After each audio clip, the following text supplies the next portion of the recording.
ready to hear more about how we're trying to emigrate to Florida as we dive into the visa that we're going with and the ones that we didn't.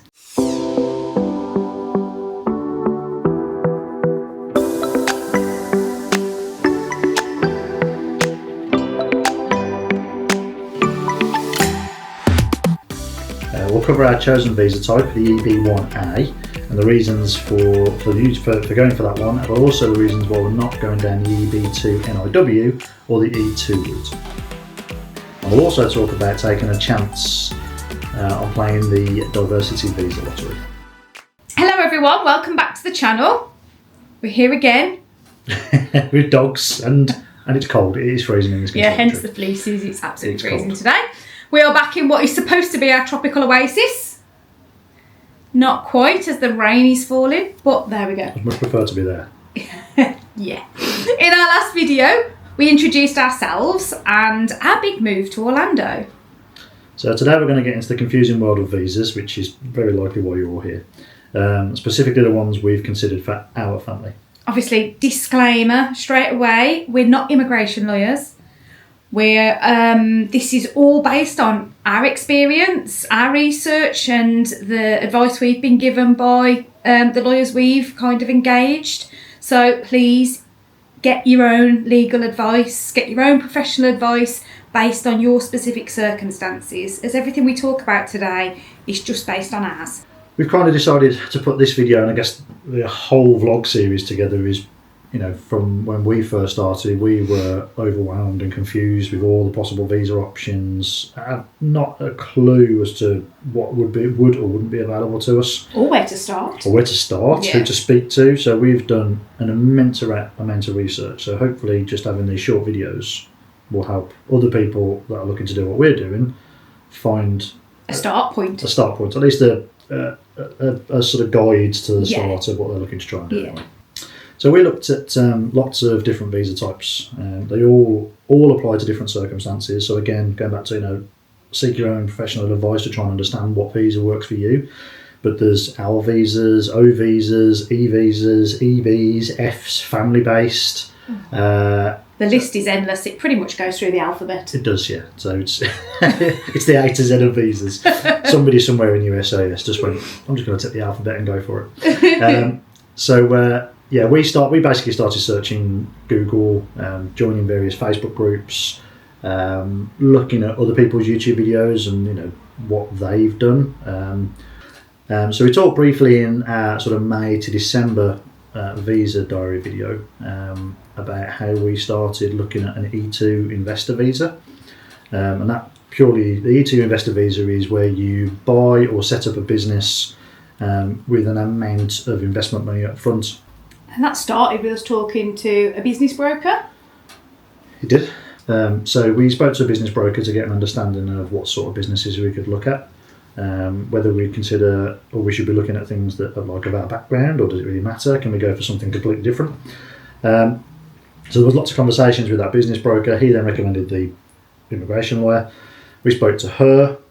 She just specialised in the E2. Specifically in the ETs. And it was kind of a part of while we were talking to her and talking about some of the pros and cons of the E2 route, that she suggested that there may be another route that we could look at, which was tied up with sort of like your background. Mm-hmm. It wasn't a visa that she really did any work in. Yeah.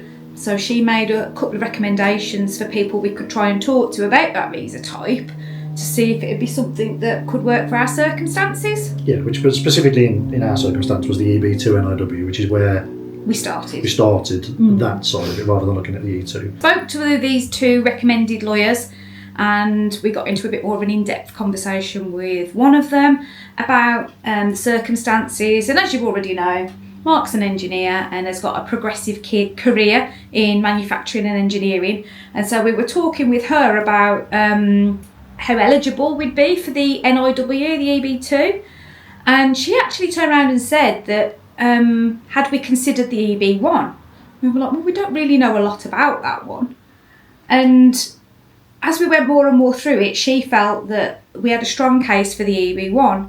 So we'll talk about the visa that's been our winner, basically, which is the EB1A. The EB1 is an employment-based visa, and it's a first preference, meaning it's the sort of top of the list of the ones that the immigration service in the States are interested in and looking for.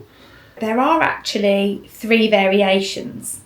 The EB1A, which is extraordinary ability in the science, the arts, education, business or sports athletics. There's the EB1B, which is for outstanding professors and researchers, and then the EB1C, which is for multinational managers and executives, which is kind of like you already work for the company here and then you're going to go there and do the same sort of role for the company there. Yeah, and there's criteria to fulfil for all 3 of them. We don't know much about the other 2. I've done a little bit of digging, but I won't go into it in too much detail. But it's by all means do your own research in those. But those are the 3 EB1 categories that you can ultimately apply for. And we are going for the EB1A, which is the extraordinary ability one. It's self-petitioned, which means you don't have to have a job offer or employment or a sponsor. Yeah. So it's completely self-petitioned. The only caveat to it is that you have to be able to, when you go to the States, assuming it gets to that stage, when you go, you have to be working in your field of endeavour. So in our case, in my case, it's engineering. I need to do the same sort of thing over there. But you kind of have to have demonstrable skills, experience, and recognition in a specific profession.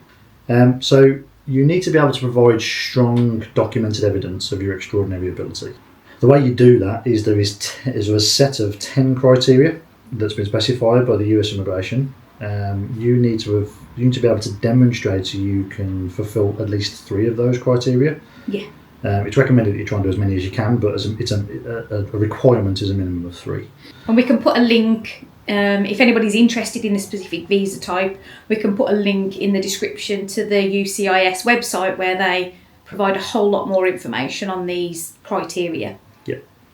But the criteria, essentially, I'll just try and summarise them very quickly. We'll pop them on the screen so they appear anyway. Yeah, and we'll read them as well. First one is national or international recognition award or prize. Second one is membership in a prestigious association or organisation. Yeah, a third one I can actually read, which is made significant original contributions to their field of work. There is assessed the work of others. Then there is had their work achievements published in major trade or media publications or announcements. They've performed a leading or critical role in an organisation with a distinguished reputation. Command a high salary or significantly high remuneration for doing work in their specific field. Acted as a judge either individually on a panel, judging the work of others in the same or an aligning field of work. Had work displayed in an exhibition or show. And then media success in the performing arts. Now those last 2 tend to pretty much apply more to people in the arts side of things. Yeah, so the first phase then is you have to meet a minimum of 3 of those 10 criteria. And then the second piece to the visa application is that it kind of all gets reviewed holistically. So they take a look at all of the evidence, how it interrelates with one another to provide almost like a backstory to your career that demonstrates how extraordinary you have been within your field, really. And as Mark said, I think earlier, the visa is conditional on when you get out there into America being able to continue to work in the field that you're applying on the basis of. We decided to do our entire application via the immigration lawyer that we were introduced to. Had a lot of we spoke to a couple of others as well, I think. We did. The same sort of principle. And I think the thing that we found with it, and it's what I'd recommend to anybody that's going to look at going down the sort of immigration lawyer route, is speak to a few. Yeah. Chat through with them your circumstances, and you'll get a feel for like how you gel together, where you work together, whether you've got a bit of a connection. Yeah, we've gone with the one that we felt we had the best connection with. Their level of confidence was probably the most distinguishing factor. It was just like, every time we had a question about anything we were talking about, it wasn't ums and ahs, it was just there was an answer. It was definitive answers. It was yes, no's. It was we wholeheartedly believe that this, and this can happen. So it's kind of why we went with the people we've gone with. A big part of the decision making process, because you're spending a lot of money on these videos. We'll talk about cost shortly, but it's a lot of money to get these people ultimately helping you with your future plans in life. So it's important to find the right one. So again, just do your own research. We're happy to recommend who we've spoken to, but there's no. Yeah, we're not affiliated. We're not getting any form of credit or whatever you want to say. It'll just purely be based on who we've spoken to and who we felt was right for us. So we'll go into a little bit about what we've done so far to date. Where we are and what we believe is going to happen next. Yeah. So for us, we were in a position to instruct the lawyers to start the process October last year, so October 2024. Once they were kind of like, right, let's go, we then had to start putting into a Google Drive all the different evidence and things that we had that aligned with the criteria. So we'd, as a part of the process, talk through with them about which ones they thought we were going to fit into. So we kind of completed that process by November. I had an email on the 17th of November saying they'd got copies of all the data. There was a few things they asked for to say, like, to bolster it, good if they had this, and this. So that's what we did. We went away and found that information. It took us about a week and a half to go and get the extra data, submitted it, and then on the 26th of November, they came back and said, that's great, we've got everything we need. When they're going to start compiling the application on your behalf. It was kind of like communicated to us right at the beginning that they would take up to 60 days to actually put the formal application together. They went off and started doing that. And then just into the new year, we received an email from them to say that they were going to submit to USCIS or USCIS, as we call them, on the 27th of January. At which point I requested that we do a review of the bit that they've done. I'm just interested as to what they've put together based on the evidence that we've provided and what we've told them, which they were happy to do so. So we went and sat on a Teams call for like an hour and a half, 2 hours. They supplemented our evidence by researching some of the things that we provided as well to almost back up the evidence we provided with their own evidence, if you like. Yeah, it basically described to us that said, like, a USCIS officer is going to start at 9 o'clock in the morning. The first person they're going to see is a professional basketball player. The second one's going to be a professional chef, and then my one's going to land next. So there's no continuity in the type of applications they see or how they see them and what they see. So it has to be informative to somebody that has got no understanding of what your technical terminology is. Yeah. We were told that and rightly so, the application was ready on the 27th of January. They explained to us that everything they ship normally to whichever USCIS department it's going to, they typically send it via USPS or FedEx, and it takes 3 to 5 days to get there. My brain instantly went, but that's another 3 to 5 days added to the time frame. Can we not send it next day? So we paid an extra amount of money. I don't think $100. $100 it was. It was $100. We paid $100 to have it shipped next day delivery, so to guarantee it got there on the 28th. So yes, so it was captured by USCIS on the 31st of January, but because it officially got delivered to their PO box on the 28th, our priority date is the 28th of January. So that's where our priority date sits at the moment. We have opted to use premium processing, which is an additional cost, and ultimately it brings your wait time down to 15 business days. Yeah. We were instructed by the lawyers not to apply for premium processing at the same time as sending the application for the I-140. Main reason for that is because it goes to a different department. Yes, which was what we didn't realise. Which we didn't realise. So essentially it means that once you get your acknowledgements of your with I-140, your receipt number, with your receipt number, and processing request then gets submitted based on your actual case number. Yes, so they can link the two together. So they can link two together. Otherwise, they'd be going in two different directions with no relativity to the two. They're in Texas and Chicago, so they are. It's not like they're in different offices. Buildings, they're in completely different states. We then paid the fees for premium processing, and that was sent in on the 12th of Feb. Yep. So it was officially sent on the 12th of February. It was received in Chicago on the 13th of February. Yep, because they sent it next day again. Because I sent it the next day, and now we're wet. That's it. We haven't had anything else. I have got access to a case update status website that we can see, but it currently stays the same status as it did before, so nothing's changed as yet. No. Yeah, we don't know at what point in time it gets activated. But in theory, we're anticipating at some point next week it will be, okay, this application is to be premium processed, and somebody will pick it up and start looking at it. So it's up to 15 business days. It can be faster than that. There's another website we've been following where people have been up doing like almost like. Yeah, it's called My Visa Journey, I think it is. I'll put the link to the website in the description below. And it's basically where other people are doing the same thing or have done it recently, and they update their journey status. Some people are getting responses back in 2 days. Yeah. So, but we're expecting up to 15 working days, so that kind of puts us, we're going to be looking at some point at the latest, the first week of March. Something like that. And at that point in time, this is where you either get the approval notice that your application's been approved. So let's hope for that one. Touch wood. That's the one we want. That's the one we want. Fingers crossed. You could also end up getting an RFE, which is a request for more evidence.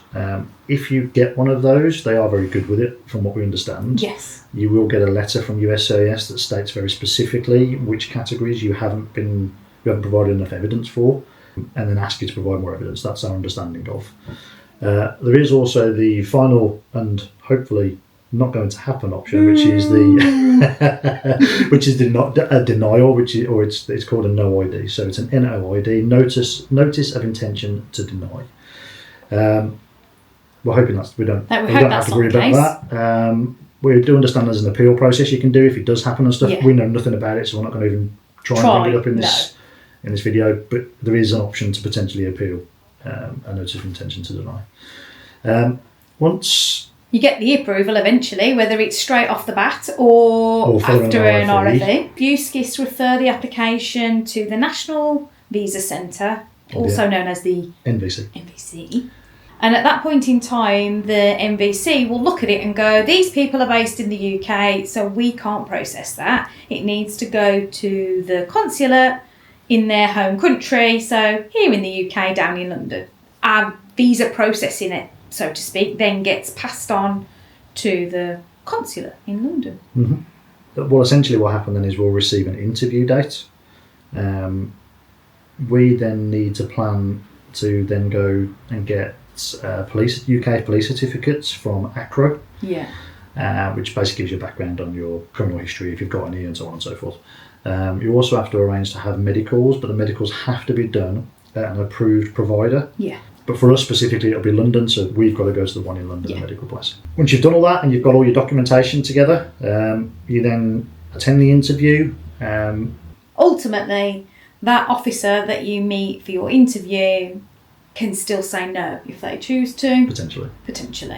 If you go on the US Embassy London website, it actually very, very specifically states, do not do anything until that visa interview has happened. So don't sell your house, don't quit your job, don't book expensive flights to travel to the States, or any of the above, anything that could, is undoable in some senses. Not undoable. Don't do any of it until that visa interview happens, because you can still get told no. Yeah. So they'll tell you at the window that everything's good. They take your passports off you, and they then mail them back to you. You can either opt to pick them up, or you have them mailed back to you, which I think is what most people do. And they're typically mailed back to you within 2 weeks, with a slip inside to say, congratulations, here's a visa. Yeah. But you don't get your green card yet. The green card bit comes after you've entered the United States. Yeah. I spoke to the lawyers about this, and they said you can do one of two things. You can either wait until you've there and then send your address, which is just a bit dangerous. Or if you're using a lawyer, you can just have it sent to the lawyer's office, and then you can go and pick them up from the lawyer's office, which is what we're going to opt to do. Okay, so now the burning question: how much is this costing? And I think it's very important to understand that going this route is expensive. But we thought we'd give you a bit of a breakdown on what it's cost us so far and what we anticipate the ongoing costs to be, assuming we get the approval. So if we start with the initial consultations, yes. The business broker didn't cost us anything. No. But to speak to the first lawyer we spoke to, it cost us $300. Yeah. And off the back of speaking to her, she was the one that recommended the lawyers we went with. The lawyers we went with. And because we spoke to a couple of other different lawyers about the EB visas, we had to pay at least another one consultation fee. It wasn't as expensive as that. I think it was around $150. But yeah, just be aware that if you're speaking to the lawyers, they may want a consultation fee. When we eventually decided on the lawyer we were going for, she recommended at that time that I look at getting my education and experience appraised to a US equivalent. Yeah. So that's what we did. That cost us $475 to do that. Lawyer fees, which is a big number. So the lawyer fees for the EB1A visa. Now this is for a family of 4.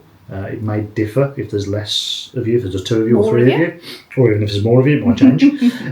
But for a family of 4, our lawyer fees are $13,000. And that, just to point out, that's just for the processing of the visa, for the compiling of the visa application. Just what they do for compiling the visa data. Yeah. That doesn't include any of the fees you have to pay to then file the visa thereafter. So the EB1A visa filing fees USCIS to USCIS, and this is at the time of posting this video because it does change. It was $1,015. Yeah. As we already mentioned, we did premium processing. That's cost us $2,805 on top of that filing fee. So as you can tell, it's adding up. It's adding up. And that's where we're at currently. We've got an idea of what the rest of the process looks like. We've certainly got an idea of what the rest of the costs are because that's kind of where we've scheduled and planned to do all this. So assuming the visa gets approved and we go to the next stage, so our lawyers have quoted $2,500 for them to do all the documentation prep for the main applicant, which is myself, and then $1,500 per person for everybody else that's coming. Yeah. So there's obviously 3 of us. So we're looking at $7,000 in lawyer fees to make sure all the rest of the documentation is done for the green card side. There is a application fee then for that. There's an application fee for that. But because it's being done outside of the US, it's actually consular processing fees. Yes. But they work out around about $1,400 for a family of 4. It's about $345 each-ish. Yeah. You obviously have to pay for your police certificates from ACRO. You only need those for people over the age of 16. So there's only us 2 that need those, and they're about £230. And then we also have to do the medicals, and they are, again at the time of video, around about £800 for a family of 4. I think it's slightly more expensive for adults than it is for children, but yeah, roughly about £800 for a family of 4, about £200 ish. And then you potentially got multiple trips to London. Yeah, I'm tempted just to move down there for like a month. Yeah. For the amount of times we've got to go. So in total, we think we're going to be roughly $30,000. I don't think is an unrealistic number. Yeah. So obviously you need to be really invested in this process. Yeah. Now the caveat to that is if it does get denied, we won't have to pay the later fees. So this is true. Look at the positives. Benefits to this visa and the reason why we went for this visa over the others? Yeah, I guess there's a few. Probably the most important factor was the fact that this particular visa type is a direct route to Greencard. Yeah, and I think the first part is the fact that it covers all of us. The visa's a family visa, so everybody can come. Yeah. And it comes with permanent residency or a green card, which is certainly for us very important. Yeah, I mean, when we looked at the E2 visa, there are kind of some limitations around it covering family. And by that I mean, yes, all of your kids under 21, providing they're not married, are allowed to come with you on the visa.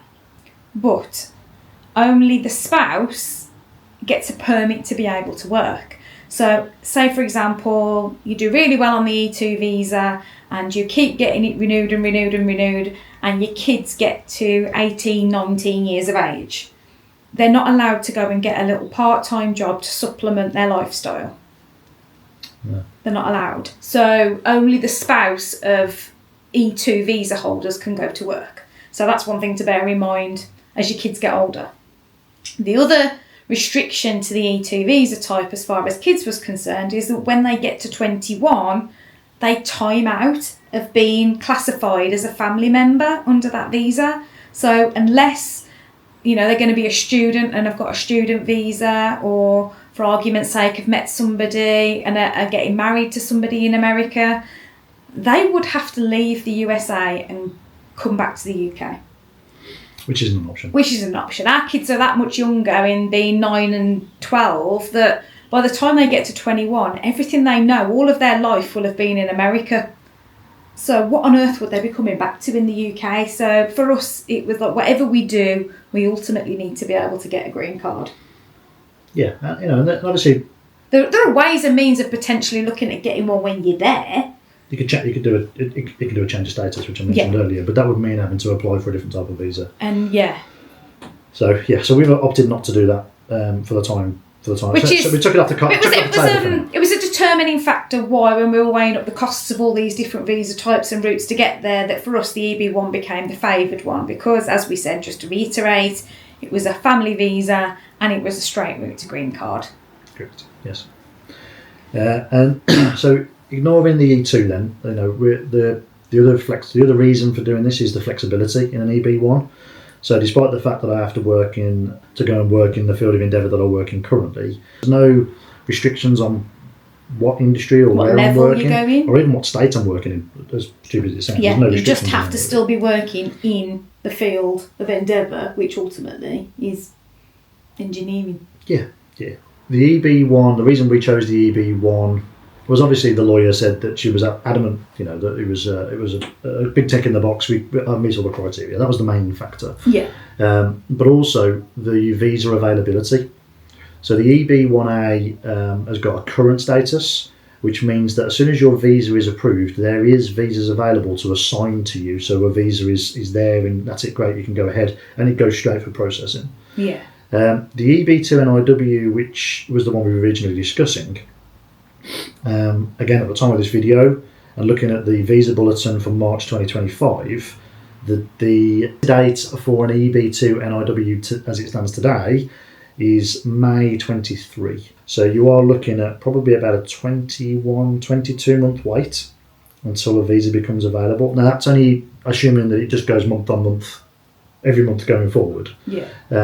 But it's been going slower than a month on month. It's been going slower. So, 6-7 months ago, it was 18 months. Yeah. So it has slowed down a little. If anybody's looking at that, or anybody's got any more questions or would like to know more about how that works, but only what our understanding is.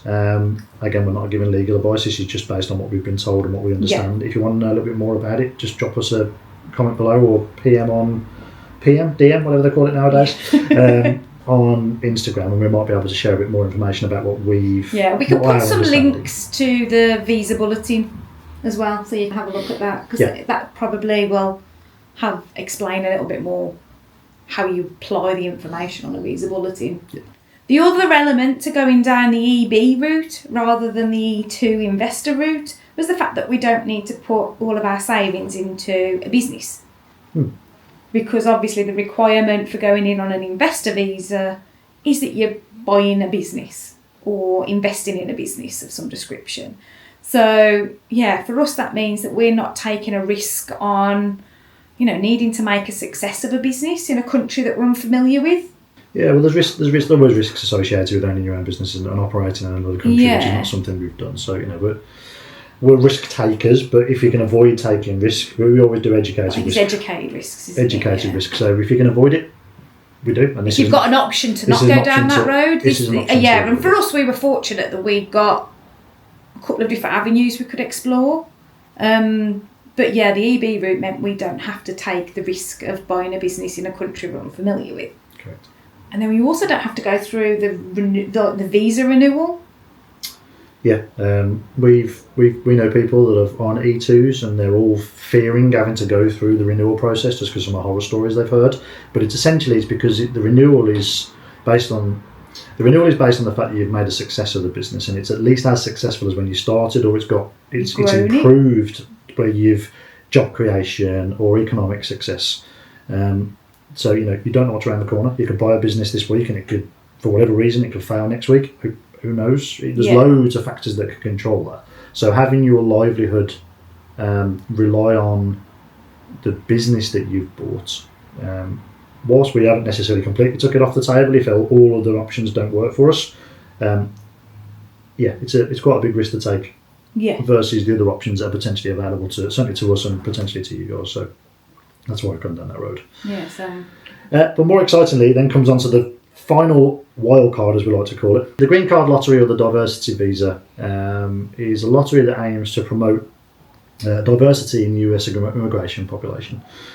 They provide a set number of visas annually. I think it's about 55,000 that's distributed across all regions across the world. So, depending on where you're from, for us in the UK, I think the number's actually quite small, but it's like a percentage of the total amount of visas that are there. They base it on countries that have got low immigration into America as well. Yes. Yeah. So the UK for a number of years hasn't been in it because there was more people immigrating from the UK. That seems to have dropped off over the last 3-4 years. So they've been included for the last few rounds, haven't they? Yeah. So certainly the the DV 2025 and 26 is the ones that we've been put back into so far. And the DV 26 is the one that we've thrown our hat into the ring, so to speak. At the time of applying, or throwing our hat into the ring, as someone put it out, it was October 24, because that's when the actual date opened up for the DV lottery. Yeah, so it opened up at the beginning of October 2024, and it was only open for around a month, and then closed the beginning of November. Yeah, and even despite the fact that we'd already started the process of the EB1 visa we're looking at, no one really knows what's happening with that. So we kind of figured, look, worst case scenario, we give a go with that one as well. Yeah. Give us multiple opportunities to be able to get in some way, shape or form. But obviously, just to clarify, the 2026 DV is closed now, so you can't apply for that. What you would have to do now is to wait until a bit later this year to find out about the DV 2027, and then to have a look to see if the UK is eligible again. And I guess kind of getting into that eligibility for the DV. Whilst it is a lottery, in a lot of respects, anyone can apply. They do have some bits of criteria that they're looking for from people. I have managed to find, because it is closed now and there's not a lot of information on the website now, but I have managed to find an FAQ PDF online. So again, I'll put the link in the description below for the instructions and FAQ guide that they did for the DV26 to try and give you an idea of what they're looking for in the diversity lottery. But effectively, criteria number 1 is that you've got to be a national from a country that is eligible for that specific year. Is first and foremost. Second-wise then, they have some criteria around education and work experience. And the first one being that you have to have what they're calling as a high school diploma. That's one of the criteria. But you could also achieve it if you've got at least 2 years work experience in the last 5 years in a qualifying occupation. And this is where it gets confusing a little bit, which is the reason why I'm going to put the link into the document that we found.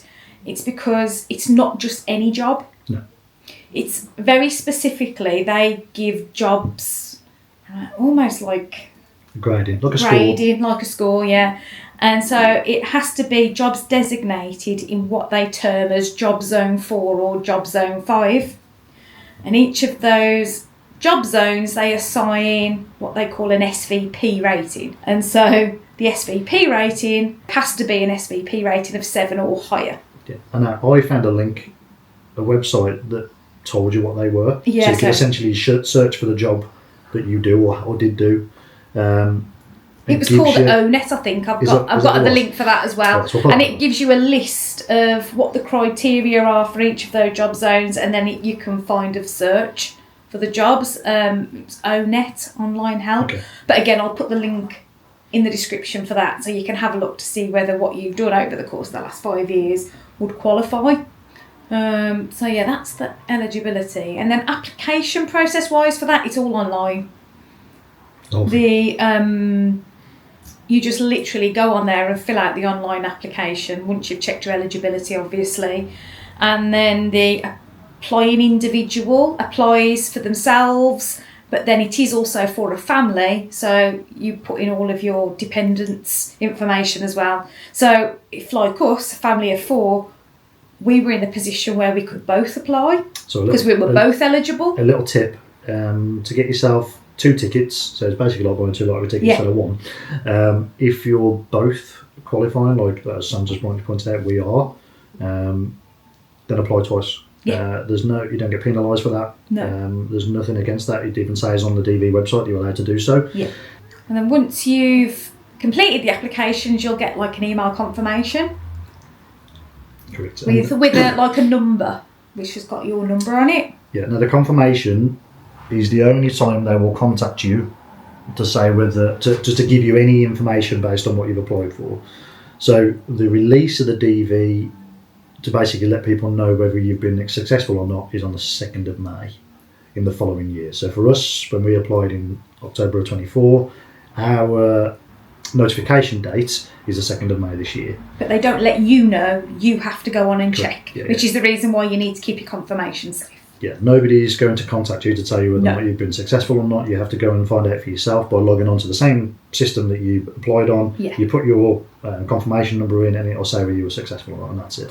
If you wasn't, there's nothing you can do. You can just wait till next year and apply again. Yeah. If you were successful and you've got a winning applicants, you then get the opportunity to apply for a green card. But this is where you do have to pay something. Essentially, you then get to a point where you have to go through a green card application, which will be very similar to what we have to do post our visa being approved. You can do the whole thing yourself, so you don't have to go down the road of paying the $7,000 like we are, where we're getting the lawyers to populate all of our documentation. You can do it yourself, but it's like 40 pages worth of data. It's very easy to get something wrong or miss something. But there is an option to do it. But all of the fees that you would pay to USCIS or to the MVC or to the US consulate in London or whatever, and all of the acros, the medicals and everything else, all of that still needs to be done exactly the same. Yeah. So there is still a cost. Yeah, we don't actually know what it would cost, in all honesty, if you don't go through doing it a lawyer as. But, you do. Basically, you have to pay. You have to pay. You have to pay to do it. So it's not free from that point, but there is a cost to that. But obviously the benefits to the DV lottery are ultimately that you haven't had an upfront visa cost. And it is, if you get approved for it, it's a visa and it's a green card. There's obviously no sponsorship required because it's a lottery, so you've not had to do any of the visa stuff up front. There's full family inclusion, so family of 4, you all get access to it. So it's kind of like, if you're going to be trying for a visa regardless, you might as well give it a go. Yeah. The lottery. If it falls within the right time frames, you might as well throw your name in the ring. Yeah, it's not like there's not a significant amount of people that apply, but again, depending on what country you're in and where you're from. So that's kind of a bit about the visa that we've gone for, and kind of where our status is currently, which is, who knows? We're probably about, maybe 20 days about knowing. Yeah, I would say so. Yeah, we kind of think by the first week of March will be the time in which we know whether it's approved, RFE'd or no ID'd. Let's hope it's not that one, but that's that's kind of the time frame we're working to at the moment. So we'll keep you updated every week if something changes. Yeah. We'll let you know. Check out the video diaries, because that's kind of where I'm dropping in little notes as we're going along about where things are happening. Yes. And if this is the first video you've come across and you want to know a little bit more about us and our family, you can watch our Getting to Know Us, Meet the Hydes video. More importantly, make sure you subscribe, make sure you like, make sure you comment down below if anything, question that you might have, something that's either a question based on this video, previous ones, or something you might want us to answer in ones going forward. So we just want to say thank you very much for watching, for following along, and for those that have subscribed, thank you. To give you an idea of what our next vlog might look like, we're going to be looking into our research on the costs of living in Florida, how that compares to the UK, and give you an idea of what we anticipate the expenses to look like when we're over there. They're all educated expenses, these aren't just wild guesses, these are actual numbers, but we've got a whole host of things that we can go through, and we'll do that in the next vlog. Understanding whether you can afford to live there is a pretty important element. Yeah, we probably should have done that video first, really. Well, yeah, possibly. But either way, come back next week to find out more. We will, yeah. So thanks for watching, and we'll see you on the next one. Ciao. Bye bye for now.